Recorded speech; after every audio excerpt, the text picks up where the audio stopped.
Assalamualaikum warahmatullahi wabarakatuh. Selamat pagi dan agak kareba pemirsa. Senang sekali saya Tisna Aulia kembali menyapa Anda dalam program Pauterek Panggung Obrolan Terkini.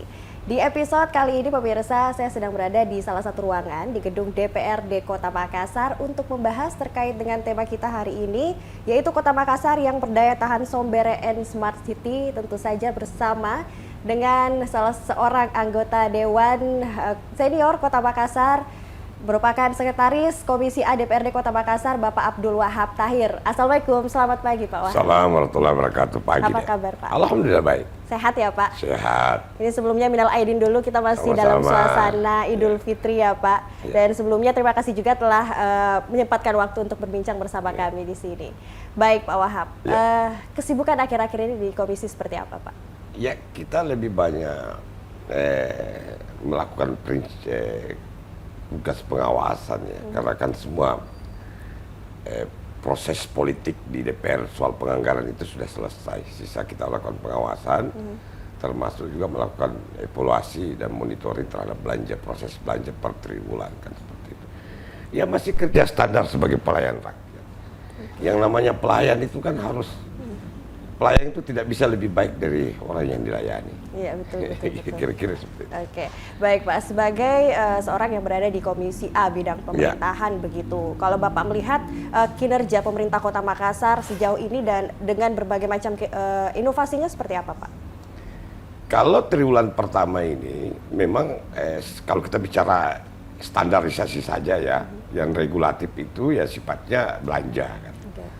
Belanja itu triwulan pertama masih di bawah standar, dikarenakan, diakibatkan karena di bulan 1 sampai bulan 3 itu ada gawe nasional, ada pilpres dan pileg.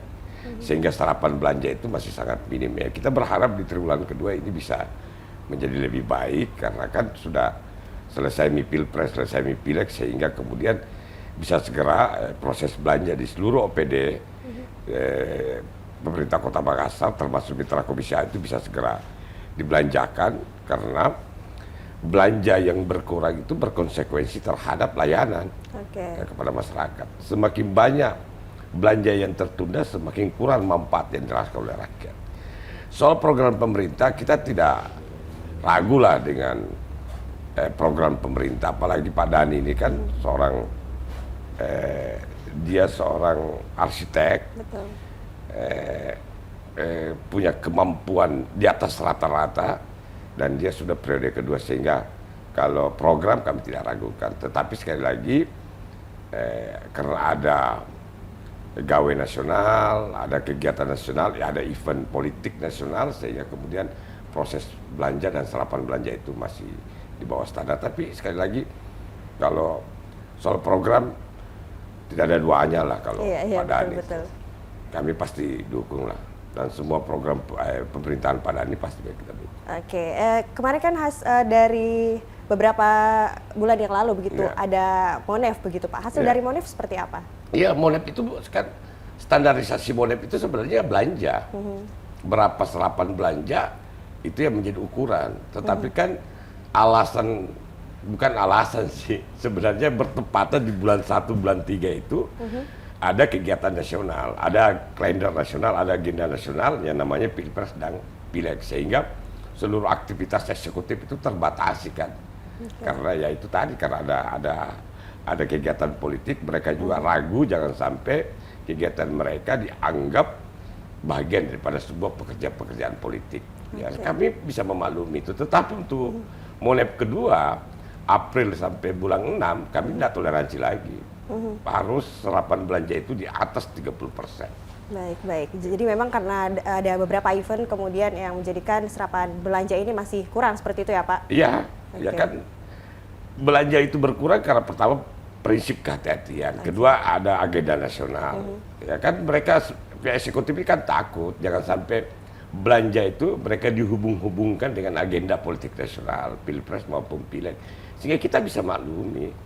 Tetapi sekali lagi kita ingatkan, setelah agenda nasional itu terlaksanakan dengan baik, sudah keluar penetapan dan sisa kita menunggu penetapan hasil sengketa PKPU, sengketa hasil partai yang berada di Mahkamah Konstitusi. Kita berharap sudah mulai bergerak. Ya paling tidak kelihatan lah di bulan 4 ini belanja itu sudah mulai naik lah.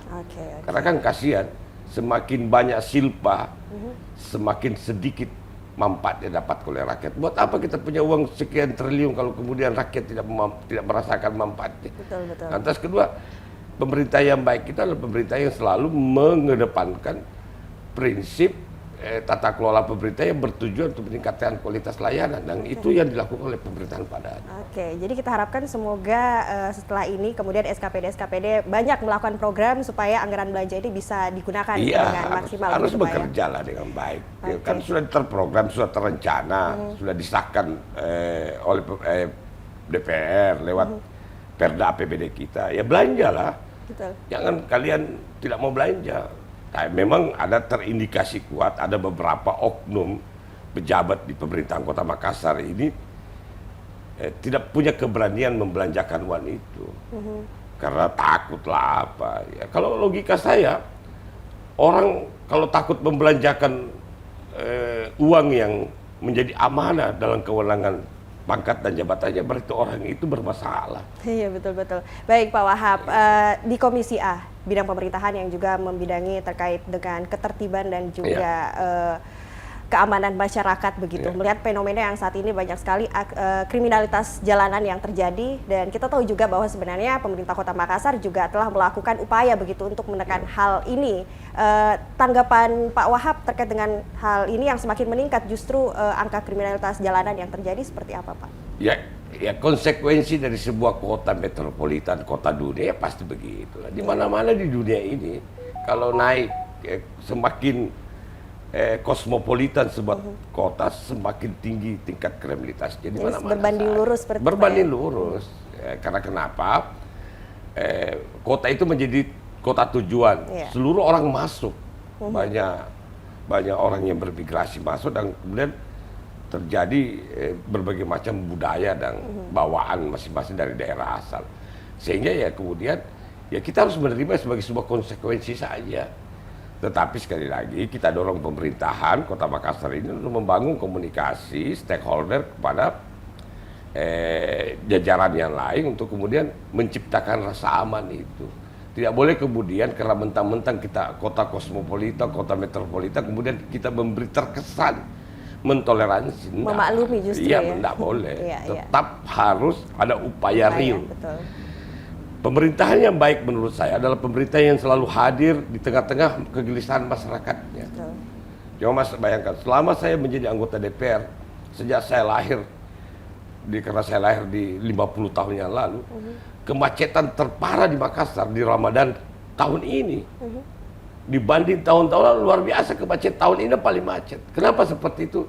Karena masyarakat kita tidak teredukasi dengan baik. Bayangkan itu, seenak dewe saja itu jadikan itu bahu jalan tempat parkir. Itu kan konyol kan seperti itu.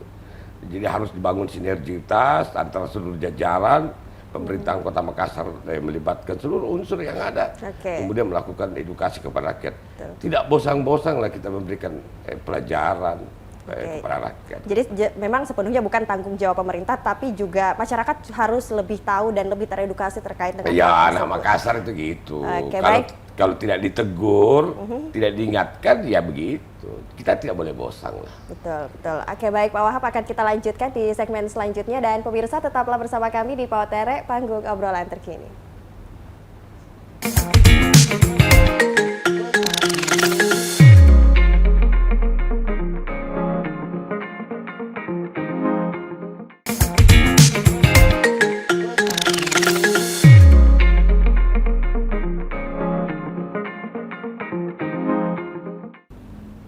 Anda kembali bersama kami di Pautere, panggung obrolan terkini pemirsa, dan masih bersama Pak Wahab di sini. Baik Pak, tadi Bapak juga menjelaskan terkait dengan sinergitas antara pemerintah dan juga masyarakat Kota Makassar agar ketertiban yang terjadi di kota ini, walaupun memang kota metropolitan yang marak terjadi angka kriminalitas itu bisa ditekan begitu Pak ya. Kalau untuk di DPR di Komisi A sendiri, tugas beratnya sampai saat ini seperti apa Pak? Ya kita mendorong pemerintahan ini bisa berjalan dengan baik. Karena kan memang di komisi dari 4 komisi ini terberat itu, bukan terberat ya, terbanyak bermitra dengan pemerintahan itu komisi A, ada 34 mitranya. Dari 53 OPD dan kecamatan, 34 itu adalah mitra langsung komisi A. Jadi beban kerja kita itu berat. Tetapi sekali lagi kita selalu dorong bahwa bekerja kok, ya kau tinggal saja. Kalau kau tidak mau bekerja, berhenti kau jadi pejabat, kan seperti itu. Kan alasannya klasik sekali, Pak, kami takut. Kalau kau takut belanjakan uang itu berarti indikasi kuat kau mau berbuat curang. Kalau orang tidak punya niat untuk berbuat curang, ngapain kita mau takut? Jelas kok regulasinya, jelas perencanaannya, jelas pertanggungjawabannya, belanja saja. Nah, oleh karena itu, Komisi A, saya baik sebagai ketua fraksi Golkar mendorong pemerintahan itu untuk segera melakukan pembenahan, melakukan evaluasi terhadap beberapa pejabat yang punya keengganan untuk membelanjakan uang negara tadi. Ya kita doronglah pemerintah itu melakukan mutasi cepat, Pak. Minta izin kepada Mendagri, karena jangan sampai seperti kabupaten lain melakukan mutasi tidak ada izin, itu kan konyol juga. Kalau Makassar insya Allah akan dapat izin untuk melakukan mutasi karena ada beberapa formasi pemerintahan ini memang masih bersifat PLT, masih ada yang kosong, sehingga memang kita harus segera lakukan pengisian itu. Jadi tidak ada hubungannya pilkada. Nah, gitu, seperti itu. Jadi kalau kita menginginkan layanan ini kita baik, layanan kita sempurna, kualitas layanan kita menjadi baik, perangkat pemerintahan itu juga harus lebih baik. Apalagi Makassar ini. Makassar ini kerja kok saja, nah demo ke orang, apalagi kalau kau tidak kerja. Kira-kira seperti itu. Oke, kalau dari hasil reses kemarin, aspirasi dari masyarakat apa aja nih Pak yang muncul? Standar reses dari tahun ke tahun begitu. Selalu hal saja menyangkut ya infrastruktur, drainase, peningkatan kualitas jalanan, kemudian keluhan-keluhan. Ada beberapa oknum lurah yang tidak melakukan layanan dengan sempurna. Lantas kemudian problem kota besar ini adalah bermunculannya pedagang-pedagang kaki lima. Ini kan dilematis juga ini. Di satu sisi kita dituntut untuk memberdayakan UMKM, tetapi di lain sisi kota ini menjadi semeraut, sehingga ya itu tadi dibutuhkan kearifan dalam mengelola ini. Makanya ya syukurlah karena pemerintahan ini Pak Dhani orangnya cerdas, pintar, ya punya hati ya sehingga bisa terkelola dengan baik. Tetapi sekali lagi saya katakan kita wajib harus lebih baik bekerja. Oke. Tapi kalau Pak Wahab melihat nih yang menjadi prioritas yang seharusnya dikedepankan untuk bagi pemerintah Kota Makassar itu saat ini yang dibutuhkan masyarakat seperti apa, Pak? Ya layanan. Kualitas layanan itu harus naik. Seperti yang sekarang dilakukan oleh pemerintahan Pak Dhani membuat mall layanan satu atap. Saya pikir itu programnya bagus sekali. Nah, hanya saya bilang sama Pak Wali, percepat nih Pak itu supaya kita rasakan manfaatnya. Karena kita biar punya gedung bagus, peresmiannya oleh, tapi kemudian sumber daya manusianya tidak maksimal, tidak ada juga gunanya. Makanya kita dorong pemerintahan ini segera sempurnakan pelaksanaan program itu, selesaikan, lakukan peningkatan kualitas layanan dengan melakukan revisi kalau dianggap penting terhadap jajaran pemerintahan ini. Sehingga gedungnya baru, orang-orangnya juga smile, kan bagus. Karena gedungnya baru orangnya itu tonji juga. Betul. Yang kador orang Makassar bilang tidak ada gunanya. Maksud saya, pelayanan satu atap, tetapi begitu kita masuk, tidak ada senyum semua. Kenapa? Masalah rumah tangganya yang dibawa di situ. Ya kan konyol itu. Oleh karena itu menurut kita kantor ini smile, penuh, dia kantor bagus, standarisasi sebuah kota kosmopolitan, layanan itu disatukan, tetapi tolong juga sumber daya manusia diperbaiki, dibenahi. Betul, supaya bisa mencapai yang tadi sesuai dengan tema kita, Somber and Smart City. Somber and Smart. Saya kan selalu mengatakan begini, bagaimana mau dikatakan Somber and Smart ini, nah masih banyak antrian. Betul. Saya kemarin pergi di salah satu dinas, ngantri kan. Karena saya anggota DPR ini malu-malu juga, karena orang semua siapa terlayani di luar sistem. Nah, saya merasa risih, akhirnya saya pulang. Jangan nih, jangan layani kan, karena banyak orang antri. Kan kasihan itu. Kalau layanan itu menjadi smart, somber and smart misalkan, paling tidak antrian itu semakin berkurang. Nah, oleh karena itu kita berharap mall layanan satu pintu ini, satu atap ini bisa segera terlaksanakan sehingga antrian-antrian itu di beberapa layanan tidak kelihatan lagi. Iya, betul. Antri saya setuju antri lah, karena itu antri kan menertibkan orang, tetapi jangan berlama-lama di satu tempat karena antrian itu bisa berpotensi menimbulkan itu tadi kolusi dan korupsi di situ. Oke. Jadi kira-kira seperti itu. Oke, kita harapkan semoga mall pelayanan publik ini segera jadi ya Pak supaya bisa memudahkan masyarakat. Ya janji Pak Wali bulan ini sudah selesai, sudah bisa beroperasi di berapa lantai. Nanti di bulan 7 insya Allah akan diresmikan oleh Bapak Presiden. Saya pikir silahkan saja. Oke. Kalau eksekutif butuh uang, ya ke DPR pasti berikan keuangan itu dengan persis, karena status legitimasi belanja itu menjadi hak kami, ya kita pasti berikan. Oke Pak, terkait dengan Sombere and Smart City tadi kita bahas, ini juga yang menjadi inovasi yang menjadi inovasinya begitu, yaitu lorong wisata. Ini Bapak melihat seperti apa Pak perkembangan? Lorong wisata itu bagus, konsepnya bagus, tetapi kan kita tahu ini di Makassar tuh awal-awalnya selanjutnya tidak ada gitu. Itu diakibatkan karena menumpuknya agenda nasional. Lorong wisata sudah ready, sudah menjelang action lebih jauh, tiba-tiba kita masuk agenda nasional, ada pileg dan pilpres. Kita berharap setelah pileg dan pilpres ini lorong wisata ini bisa menjadi lebih baik lagi. Dan sekali lagi kepada Pak Wali, pejabat-pejabat yang tidak melaksanakan kewajibannya dengan baik di Lonwis, ya segera evaluasi, jangan didiamkan. Karena ada toh gitu lurah malas sekali itu di Lonwis. Lebih yang setengah mati warganya. Atau sebaliknya, ada toh oknum RT RW yang malas juga, itu juga harus dievaluasi. Jadi kembali lagi ke sinergitas masyarakatnya juga Sinergitas. dan perangkat-perangkat yang ada begitu Pak ya. Oke, baik Pak. Terkait dengan perda nih Pak, untuk tahun ini perda yang disahkan apa aja? Banyak sekali nih perda di Makassar ini. Oke. Saya kalau bicara soal peraturan daerah, karena saya mahasiswa Fakultas Hukum, aktivis di era 90-an, saya sebenarnya miris. Terlalu banyak nih aturan, sehingga terkesan aturan itu hanya mengisi ruang pustaka kita.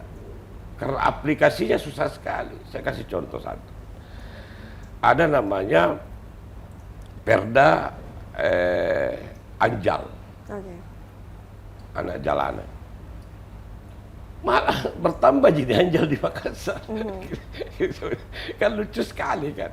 Ada perda misalkan penyelenggaraan pendidikan. Masih ada problem pendidikan kan. Masih ada orang yang kemudian hari ini mau sekolah, dia terlayani dengan baik. Dengan alasan kota lah apalah itu.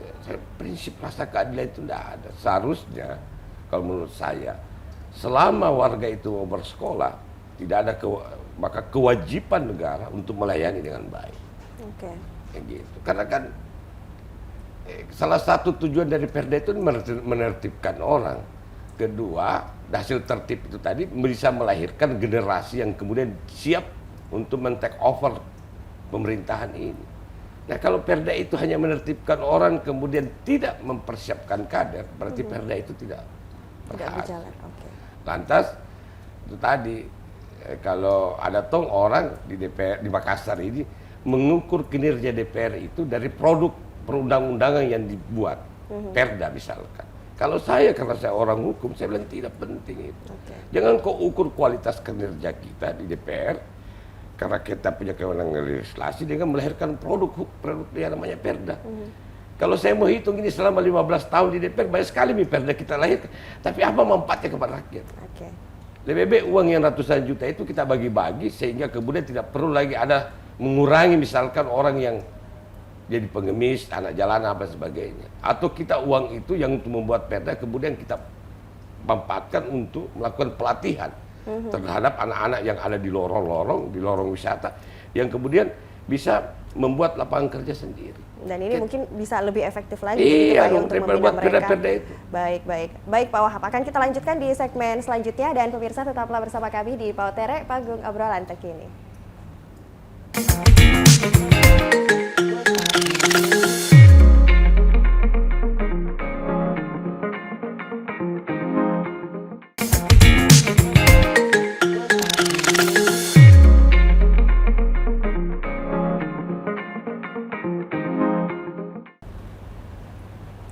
Ada kembali bersama kami di Pautere Panggung Obrolan Terkini, pemirsa, dan kita mau tanya-tanya terkait dengan politik bersama dengan Pak Wahab. Nah Pak, KPU sudah menetapkan Presiden terpilih tahun 2024, tanggapan Pak Wahab seperti apa?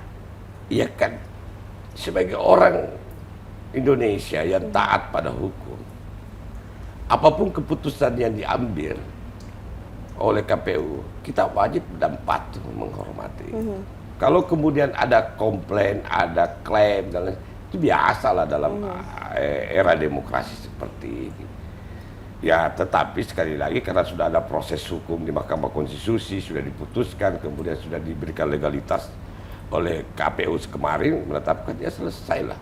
Sekarang ini saatnya kita bersatu, bahu-membahu, membangun Indonesia untuk anak cucu kita ke depan.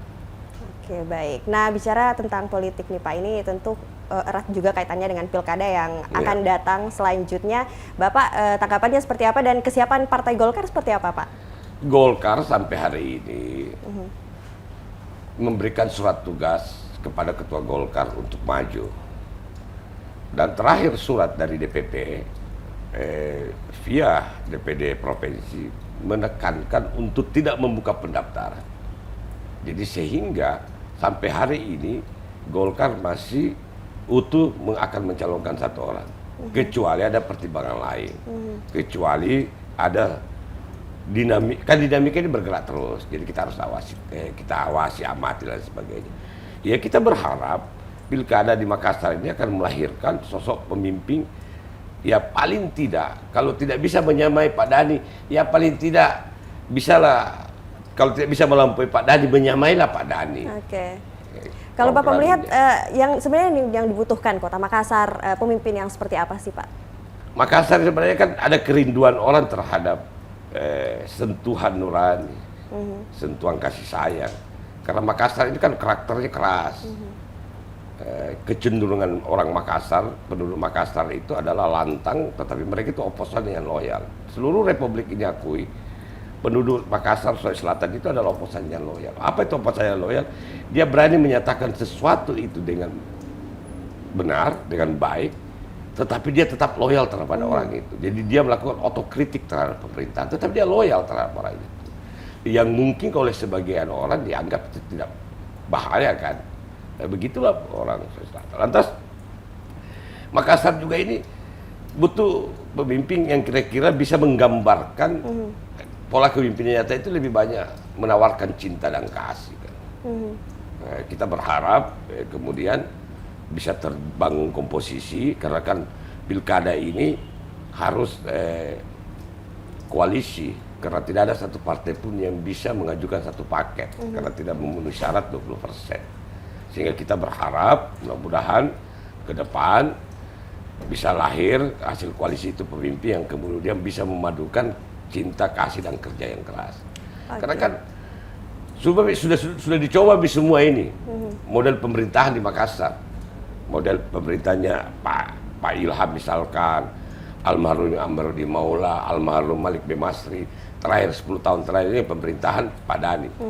Kita kira-kira membutuhkan sebuah formulasi pemerintahan yang baru, yang kira-kira mudah-mudahan bisa cocok untuk kosmopolitan Makassar. Dan menurut saya sebagai seorang politisi, kepemimpinan yang dibutuhkan sekarang itu lebih pada pendekatan cinta dan kasih sayang. Karena kenapa? Orang Makassar itu kan capek tombi lihat ini keadaan.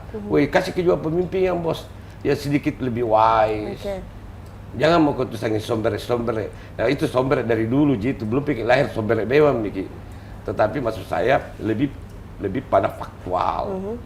Nah, di mana cinta dan kasih sayang itu ya bisa tawar aja bisa kepada siapa saja lah. Oke, dari karakter cinta dan kasih itu tadi, dari kacamata Pak Wahab nih, mungkin bisa disebutkan figur yang cocok begitu Pak? Tidak ada, kalau saya cocok figur, pastilah saya bilang figur partai saya yang paling cocok. Tapi karena saya ini anak seorang laki-laki yang manja kepada ibunya, ya pasti saya bilang saya kan merindukan kepemimpinan kayak ibu saya kan. Nah, gitu. Tapi jangan disalahartikan lagi. Maksud saya, siapa yang bisa menawarkan kasih sayang dan cinta? Siapa yang bisa menawarkan lebih somber dalam fakta, lebih somber dalam faktual? Itu adalah orang kira-kira yang sangat dibutuhkan untuk mengelola Makassar ini. Kan semua gaya sudah dipakai ini. Kita ambil aja zaman Pak Malik, zaman almarhum Malik Bemasri, Abrudin Maula, zamannya Pak Ilham, kemudian zamannya Pak Dhani. Semua zaman ini punya plus minus. Gitu. Semua zaman ini punya problematika yang hampir sama dan hampir hari ini tidak terselesaikan dengan baik. Karena gaya kita itu tidak goyah. Apa istilahnya? Ya sama-sama anak Makassar lah. Coba dicari pola kepemimpinan yang lain. Yang bisa turun menawarkan sikap tegas, tapi narasinya itu penuh dengan bahasa kasih sayang. Oke. Gitu. Karena orang Makassar itu kan tidak suka juga dibentak-bentak. Kalau dibentak, iya dia tidak melawan memang, tapi kalau kau tidak ada kerja itu, coba kita rubah formulasinya. Jadi coba kita melahirkan, paling tidak sebagai politisi saya mau bilang begini, kan kita sudah lihat ini, ada kepemimpinannya Pak Malik, Pak Amiruddin Maula, Pak Ilham dan Pak Dhani. Coba cari formulasi baru, model kepemimpinan. Uang kita ini Makassar ada, uang kita ini akan menuju 6 triliun. Salah satu kabupaten kota terbesar APBD-nya di Sulawesi Selatan, bahkan Sulawesi Barat, bahkan di Pulau Sulawesi adalah kota Makassar. Hampir 6 triliun. Coba dikelola dengan baik, dikelola dengan perasaan kasih sayang dan cinta. Insya Allah bisa terwujudkan dengan baik. Saya tidak mau bicara gender ya, saya tidak mau bicara, silahkan saja lah diartikulasikan kalimat saya. Jadi memang karakter dengan cinta kasih itu tadi ya Pak, yang mungkin cocok untuk memimpin Makassar ke depan. Iya, kan bukan capek bikin. Semua model kepemimpinan ini kan kita sudah lihat nih. Dulu zaman almarhum Malik Bemasri terkenal dengan jor-joran kanalisasi, perbaikan kanalisasi, kemudian lampu jalan. Dulu waktu di era 90-an saya mahasiswa dulu, karena pacar saya tinggalnya di Beringkanaya. Jadi kalau saya ngantar pulang kuliah itu malam, itu doa saya habis itu setengah jus itu sampai di Sudiang, pulangnya setengah jus jadi 1 jus, bagus juga sih sebenarnya. Karena gelap sekali. Nah, di zaman Pak Malik terjadi lampu banyak sehingga. Nah, tetapi ada kekurangan. Sama zamannya Pak Amiruddin Maula, zaman Pak Ilham, zamannya Pak Dhani. Oleh karena itu menurut saya, coba kita yang cari pemimpin kira-kira yang mampu memformulasi semua ini, mengelaborasi semua ini, yang kemudian lebih melakukan pendekatan cinta dan kasih sayang. Karena kan sudah tegas begini, apa yang kita tidak lakukan? Saya ini anggota DPR yang sudah 15 tahun, 2 pemerintahan, saya rasakan, pemerintahan Pak Ilham maupun pemerintahan Pak Dhani, 2 PJ. Lantas waktu saya mahasiswa merasakan yang namanya zamannya Pak Malik maupun Pak Amiruddin Maula, semua punya ada peristiwa politik di situ. Coba kasih yang lain sehingga bisa lebih bagus. Oke, nanti kita lihat seperti apa elaborasi yang kemudian nanti terjadi untuk Makassar lebih baik begitu Pak ya. Baik Pak, tadi juga Anda menyebutkan bahwa sudah 15 tahun begitu di perpolitikan Kota Makassar. Langkah politik ke depannya seperti apa Pak Wahab? Ya saya sih sebenarnya karena saya ini memang dunia saya aktivis. Aktivis itu tidak ada kamus berhenti. Nanti kami berhenti itu setelah diberhentikan oleh Tuhan. Jadi kami tetap bergerak, melakukan kepedulian yang tinggi kepada rakyat, kepada masyarakat pelayanan, yang kemudian membangun jaringan komunikasi politik kemana-mana. Orang yang paling baik itu adalah orang yang mampu bermakna bagi orang lain. Dan kami di era 90-an, itulah yang selalu mengiang-ngiang sampai hari ini di telinga kita. Bahwa bukan di mana tempatmu, tetapi pertanyaannya apa yang kau lakukan. Nah, Baik. gitu. Jadi kalau saya kan kalah nih pileg kemarin, orang bilang apa sih yang mau dikerja? Oh sorry bos, saya ini aktivis dari dulu sampai sekarang. Kami itu tidak pernah bertanya di mana kami selalu bertanya apa yang kami Apa yang akan lakukan. diperbuat? Oke. Seperti itu. Oke, baik Pak Wahab. Sebelum kita closing nih Pak Wahab, saya ada sedikit permainan kata. Jadi nanti kalau saya sebutkan kata yang ada, Pak Wahab boleh menjawab dengan cepat begitu Pak ya, Iya. beberapa kalimat atau beberapa kata dengan cepat. Yang pertama, warkop Pak. Warung kopi. Warung kopi. Warung kopi itu tempat nongkrong lah semua orang. Warkop itu tempat menyelesaikan banyak hal. Oke. Gitu. Yang kedua, kriminalitas Pak. Ya kriminalitas itu ya kita berharap angka kriminalitas itu berkurang karena kan semakin banyak angka kriminalitas di satu kota semakin kurang anak-anak yang kita persiapkan untuk men-take over ke pemerintahan ini. Oke. Aspirasi Pak. Ya kita berharap semua orang yang menjadi praktisi di bidangnya masing-masing mampu menyerap aspirasi itu dengan baik. Soal aspirasi itu kan intinya komunikasi. Kemudian selanjutnya aktivis. Aktivis itu kan simbolik yang diberikan kepada seseorang yang bekerja sejak nanti berhenti berpikir setelah dia tidur menghadap Tuhannya. Itu pun dalam tidurnya dia berharap bermimpi ketemu dengan Tuhannya. Jadi aktivis sebenarnya itu aktivitas yang tidak pernah berhenti kecuali dihentikan oleh Tuhannya. Korupsi Pak. Korupsi itu maling. Memperkaya diri sendiri, Oke. ngerampok uang rakyat, itu seperti itu. Kemudian presiden. Presiden itu pemimpin kepala negara yang ditunjuk, dipilih oleh rakyat, dan saya pikir seluruh harus patuh terhadap negara, karena kita negara hukum kita patuhlah. Wali kota. Wali kota adalah orang yang ditunjuk, dipilih oleh rakyat untuk memimpin suatu daerah, dan kita berharap wali kota itu betul-betul mampu melakukan layanan yang maksimal kepada rakyat. Pilgub Sulsel Pak. Pilgub Sulsel lah, ini yang repot ini. Karena pilgub itu model pemilihan yang memilih calon gubernur yang akan memimpin Sulawesi Selatan ke depan. Tetapi sekali lagi saya katakan, karena saya ini adalah peletak dasar reformasi, bagian orang yang meletak dasar reformasi, pejuang yang menegakkan otonomi daerah. Sebenarnya gubernur itu perpanjangan tangan pemerintahan pusat. Tidak terlalu penting sebenarnya dalam perspektif kami. Yang penting itu sebenarnya kabupaten kota, karena otonomi itu ada di kabupaten kota. Oke, ini sepertinya kata yang lebih tricky dari Pilgub Sulsel, Ibu Herlinda Pak. Oh itu istri saya. Oke, mungkin bisa dideskripsikan sosok beliau juga. Dia istri saya, anak dari kampung, dari sebuah tempat jauh dari sini 500 kilo. Di pinggir rumahnya ada sawah dan gunung. Dan dia adalah permata hati saya. Oke, baik, luar biasa. Terima kasih Pak Wahab. Mungkin bisa closing statement juga terkait dengan Pilkada 2024, pesannya kepada masyarakat seperti apa Pak? Ya kepada seluruh warga Kota Makassar, Pilkada itu adalah sebuah keharusan dalam sistem pemerintahan kita. Pilkada itu akan melahirkan sosok pemimpin melalui pilihan rakyat.